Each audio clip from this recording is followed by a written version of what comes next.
हम जैव प्रौद्योगिकी का चैप्टर पढ़ रहे हैं। कल मैंने थोड़ा सा आपको इंट्रोडक्शन दिया था।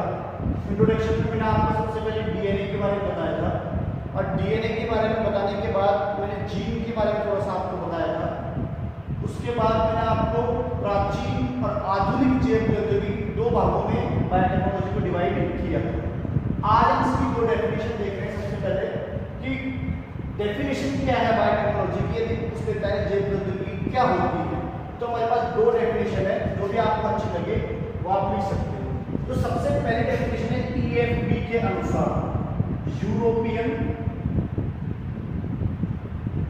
फेडरेशन ऑफ बायोटेक्नोलॉजी, पूरा नाम है इसका यूरोपियन फेडरेशन ऑफ बायोटेक्नोलॉजी के अनुसार मनुष्य के लिए उपयोगी उत्पाद व सेवाओं के निर्माण के लिए जीव विज्ञान, बायोलॉजी, कोशिका विज्ञान, साइटोलॉजी, जीव विज्ञान, कोशिका के विभिन्न भाग एवं कोशिका में पाए जाने वाले विभिन्न प्रकार के जैव अणुओं के समायोजन को अपन क्या कहते हैं, जैव प्रौद्योगिकी कहते हैं। यानी जीव विज्ञान, कोशिका के विभिन्न भाग और कोशिका में पाए जाने वाले विभिन्न प्रकार के जैव अणुओं के समायोजन को जैव प्रौद्योगिकी कहते हैं। बच्चों ये डेफिनेशन आप लिख सकते हो और ये भी लिख सकते हो, पर वो पर्टिकुलर ये पूछ लेता है कि ईएफबी के अनुसार बायोटेक्नोलॉजी की परिभाषा क्या है, तो आपको यही परिभाषा लिखकर आनी पड़ेगी। दूसरी परिभाषा ज्यादा अच्छी है, जैव रसायन, सूक्ष्म जीव विज्ञान, ठीक है, बायोकेमिस्ट्री, जैव रसायन, माइक्रोबायोलॉजी, सूक्ष्म जीव विज्ञान, जेनेटिक इंजीनियरिंग, अनुवांशिकी अभियांत्रिकी,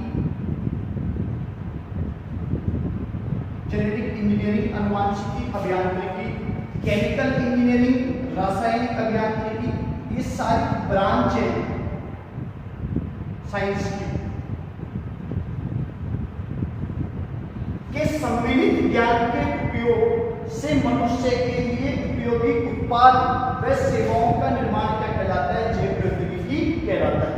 जैव रसायन, सूक्ष्म जीव विज्ञान, अनुवांशिक अभियांत्रिकी, रासायनिक अभियांत्रिकी, ये सम्मिलित ज्ञान के उपयोग से, भाई इन सब का ज्ञान होने के बाद यदि इन सबके ज्ञान का उपयोग हम मनुष्य के लिए उपयोगी उत्पाद व सेवाओं के निर्माण के लिए कर रहे हैं, तो इसे हम क्या कहते हैं, जैव प्रौद्योगिकी कहते हैं। देखो दोनों लगभग सेम सा है। यहाँ पर जीव विज्ञान, कोशिका विज्ञान, ये भी सारी बायोसाइंस की ब्रांच है। कोशिका के विभिन्न भाग, कोशिका में पाए जाने वाले विभिन्न प्रकार के जैव अणुओं के समायोजन को जैव प्रौद्योगिकी कहते हैं। तो आपको एक बात कॉमन लग रही होगी कि हम चाहे ये वाली डेफिनेशन देखें, चाहे ये वाली डेफिनेशन देखें, दोनों में मनुष्य के लिए उपयोगी उत्पाद व सेवाओं का क्या कर रहे हैं, निर्माण कर रहे हैं। यहाँ पर भी मनुष्य के लिए उपयोगी उत्पाद व सेवाएं बना रहे हैं और नीचे भी मनुष्य के लिए उपयोगी उत्पाद व सेवाएं बना रहे हैं। यदि वो नॉर्मली रूप से आपसे पूछ लेता है कि जैव प्रौद्योगिकी की परिभाषा क्या है, तो आप आराम से बताओ, सूक्ष्म जीव विज्ञान, कोशिका विज्ञान, रासायनिक अभियांत्रिकी, अनुवांशिक अभियांत्रिकी आदि के समायोजन के, आदि के सम्मिलित ज्ञान के उपयोग से मनुष्य के लिए उपयोगी उत्पाद व सेवाओं का निर्माण क्या कहलाता है, जैव प्रौद्योगिकी कहलाता है। आई बात समझ में? पर्टिकुलर वो पूछ रहा है ईएफबी के अनुसार, यूरोपियन फेडरेशन ऑफ बायोटेक्नोलॉजी के अनुसार, तो आप इसमें मनुष्य के लिए उपयोगी उत्पाद व सेवाओं के निर्माण के लिए जीव विज्ञान, कोशिका विज्ञान, कोशिका के विभिन्न भाग और कोशिका में विभिन्न पाए जाने वाले जैव अणुओं के समायोजन को अपन क्या कहते हैं, जैव प्रौद्योगिकी कहते हैं। दोनों परिभाषाएं क्या है बच्चों, महत्वपूर्ण, ठीक है। अब देखो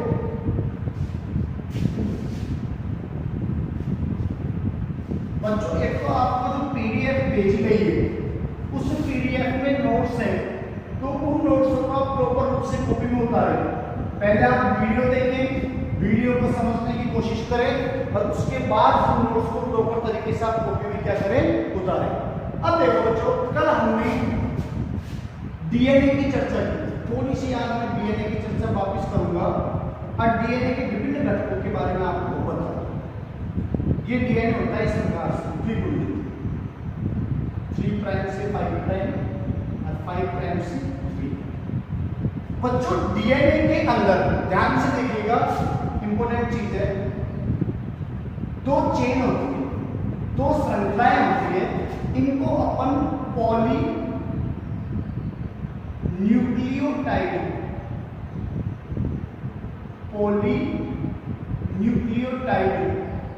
श्रृंखला कहते हैं।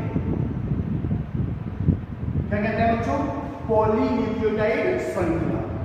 पॉली का मतलब बायोलॉजी के अंदर होता है बहुत सारे न्यूक्लियोटाइड, यानी बहुत सारे न्यूक्लियोटाइड मिलकर और एक श्रृंखला का क्या करते हैं बच्चों? निर्माण करते हैं। तो ये कैसी श्रृंखला हो गई? पॉलीन्यूक्लियोटाइड श्रृंखला, यानी बहुत सारे न्यूक्लियोटाइड आपस में मिलकर और इस चेन का क्या करते हैं बच्चों? निर्माण करते हैं। तो आपके दिमाग में आएगी सर चलो ठीक है, बहुत सारे न्यूक्लियोटाइड मिलकर इस श्रृंखला का निर्माण करते हैं, तो न्यूक्लियोटाइड क्या है? अब देखो बच्चों सामने, ये न्यूक्लियोटाइड दो घटकों से मिलकर बना होता है। कितने घटकों से मिलकर बना होता है? दो। एक तो होती है शर्करा और एक होता है, और थोड़ा सा अपन डीपली पढ़ते हैं, एक तो होता है न्यूक्लियोसाइड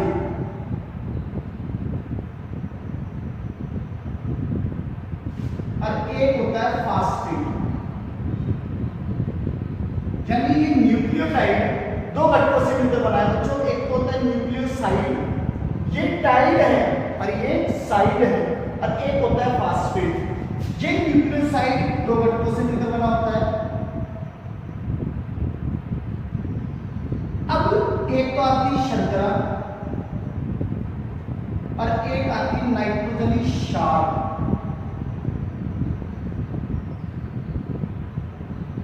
शर्करा और नाइट्रोजनी क्षार, ये मैं समझा रहा हूं, इसलिए समझा रहा हूं कि ये चीजें काम आएंगी आगे, तो ध्यान से देख लेना। सबसे पहली बात, डीएनए दो पॉलीन्यूक्लियोटाइड श्रृंखलाओं से मिलकर बना होता है, एक ये भी दूसरी ये भी। पॉलीन्यूक्लियोटाइड श्रृंखला का मतलब क्या है? एक श्रृंखला बहुत सारे nucleotide n number of nucleotide अणुओं से मिलकर बनी होती है। सर न्यूक्लियोटाइड क्या होता है? न्यूक्लियोटाइड दो घटकों से मिलकर बना है, एक तो न्यूक्लियोसाइड और दूसरा क्या होता है बच्चों? फास्फेट। अब ये फास्फेट को डीएनए के अंदर H3PO4 फास्फोरिक अम्ल के रूप में पाया जाता है। अब बात आती है कि न्यूक्लियोसाइड किसका बना होता है? इसके भी दो घटक हैं, एक तो शर्करा और दूसरा नाइट्रोजनी क्षार। डीएनए के केस में, इन केस ऑफ डीएनए में डीऑक्सीराइबोज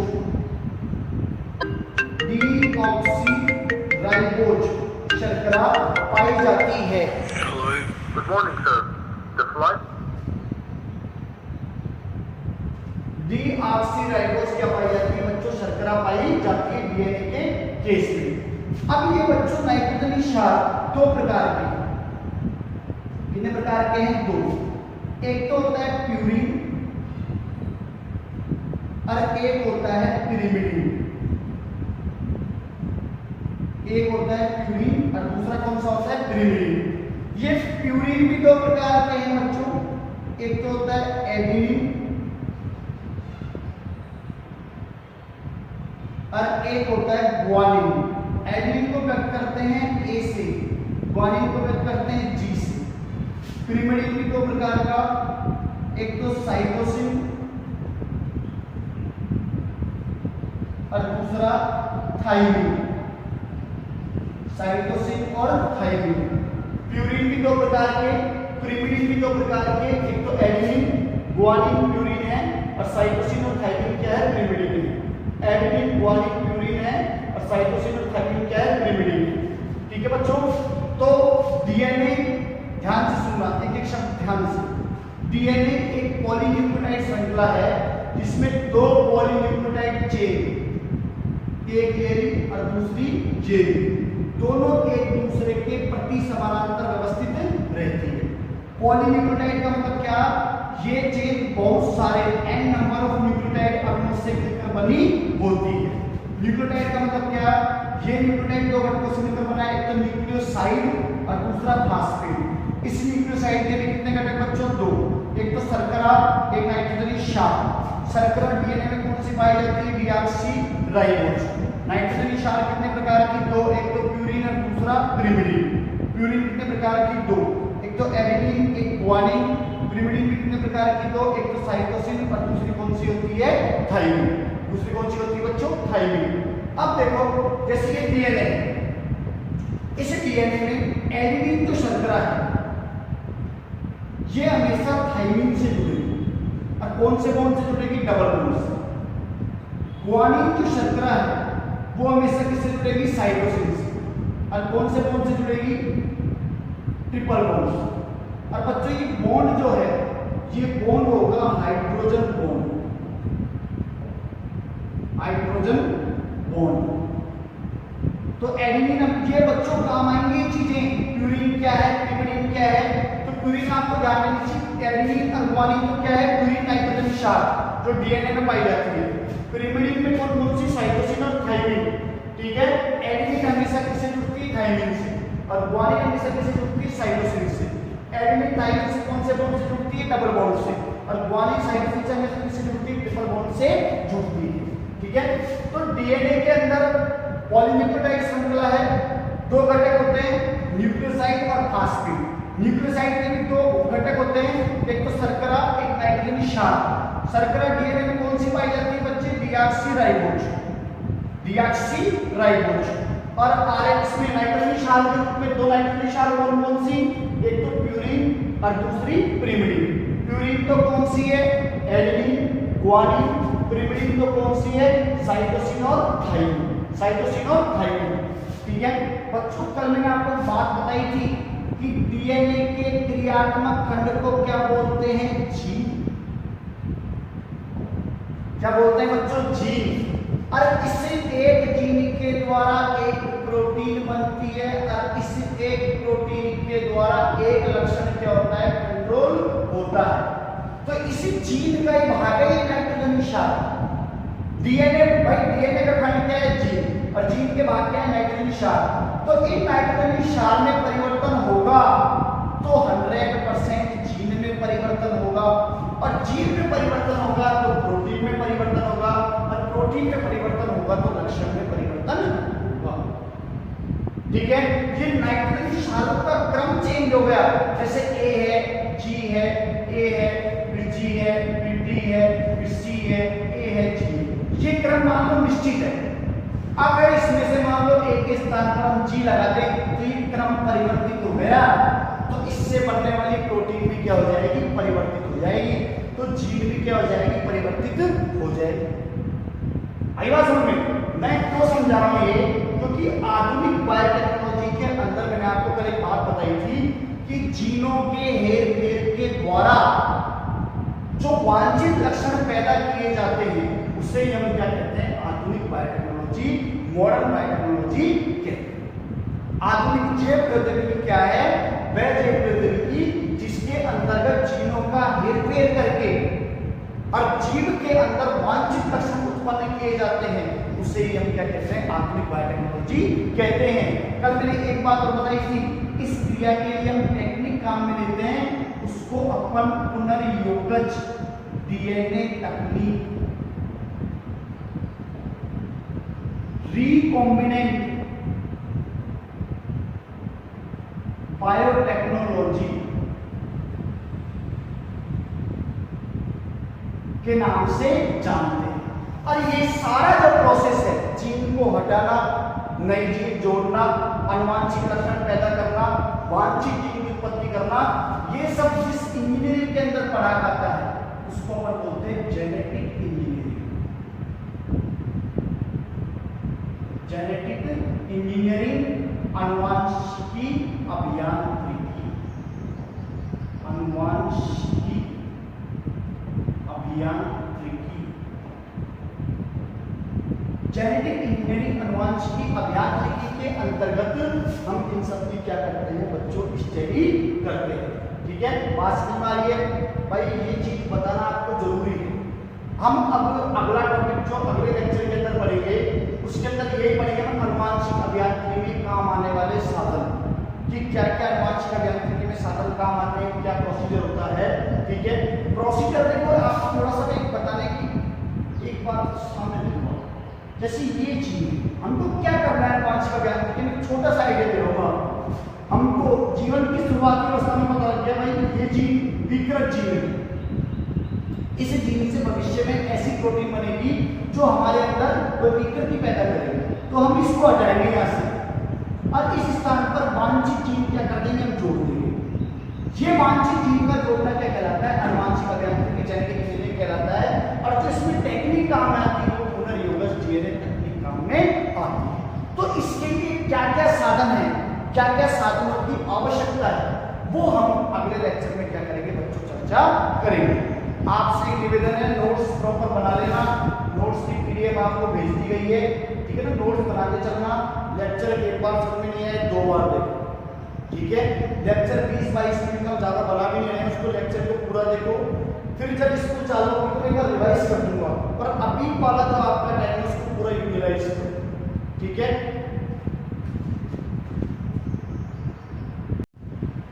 हाँ जी बच्चों, थोड़ा सा इसी लेक्चर में हम आनुवांशिकी अभियांत्रिकी में आवश्यक उपकरण या साधन या क्वेश्चन ऐसे क्या सकता है, पुनर्योगज डीएनए तकनीक,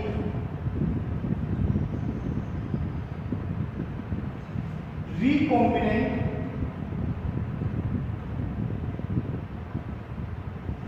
डीएनए, बायोटेक्नोलॉजी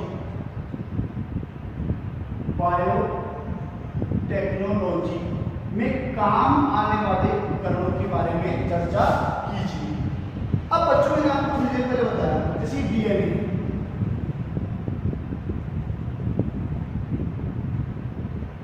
ये भी डीएनए, ये अवांछित जीन है जो हमको नहीं चाहिए,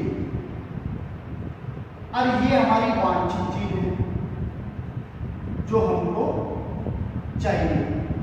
तो हमको इस वांछित जीन को इस अवांछित जीन के स्थान पर क्या करना पड़ेगा, जोड़ना पड़ेगा। तो जोड़ेंगे कब, जब पहले इसको यहां से क्या करेंगे, हटाएंगे या काटेंगे।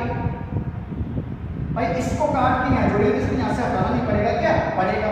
और काटने के लिए क्या चाहिए बच्चों, आरी।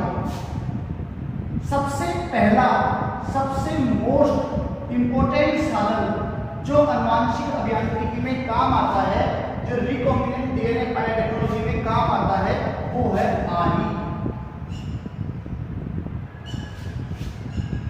रेस्ट्रिक्शन एंडो न्यूक्लिएज या प्रतिबंधन एंजाइम। रेस्ट्रिक्शन एंडोन्यूक्लिएज या प्रतिबंधन एंजाइम, ये आरी वह एंजाइम है, इसको अपन आणविक कैंची के नाम से भी जानते हैं, आणविक कैंची के नाम से भी जानते हैं। आज आपको केवल इसकी बेसिक जानकारी दूंगा, कल आपको इसको प्रैक्टिकली समझाऊंगा मैं। आरी क्या है, प्रतिबंधन एंजाइम या आणविक कैंची है जो कि डीएनए को विशिष्ट स्थलों से क्या करती है, काटती है। जैसे कि डीएनए की 2 श्रृंखलाएं हैं। पहली बात तो आरी हमेशा द्विरज्जु की ऐसे डीएनए पर ही काम करेगी जिसमें 2 स्ट्रैंड पाई जाती है, 2 पॉलीन्यूक्लियोटाइड श्रृंखलाएं पाई जाती है। दोनों श्रृंखलाओं को मैंने खोल दिया, खोलकर आपको बता रहा हूं। अब हम जानते हैं कि प्रत्येक स्ट्रैंड पर नाइट्रोजन क्षारों का क्या रहता है, क्रम रहता है, G A T T C A G C T A। थोड़ी देर पहले मैंने आपको बताया G से हमेशा कौन जुड़ेगा बच्चों, C, A से T, T से A, T से A, C से G, A से T, G से C, तो C से जुड़ेगा G, T से जुड़ेगा A, A से जुड़ेगा D। थोड़ी देर पहले मैंने आपको बताया था A से हमेशा जुड़ता है T, T से हमेशा जुड़ता है C, A से T जुड़ता है डबल बॉन्ड से, G से C जुड़ता है ट्रिपल बॉन्ड से, ठीक है ना। तो ये इस प्रकार जुड़े रहते हैं। तो पहली बात तो आरी हमेशा डबल स्ट्रैंडेड डीएनए पर ही क्या करती है, काम करती है। और सबसे पहले ये नियम बनना है जहां से आरी काट देगी वो एक विशिष्ट स्थल ढूंढती है, और प्रत्येक आरी का एक निश्चित विशिष्ट स्थल होता है, वहां से ये दोनों स्ट्रैंड पर क्या करती है, एक एक कट लगा देती है। और डीएनए को काटने का क्या करती है, कार्य करती है। इसकी विस्तृत चर्चा अपन कल अगले लेक्चर में करेंगे। आज की मोस्ट इंपोर्टेंट है, कल का लेक्चर ध्यान से देखना बिल्कुल। इसका मतलब ये नहीं है आज का नहीं देखो, आज का भी देखना है,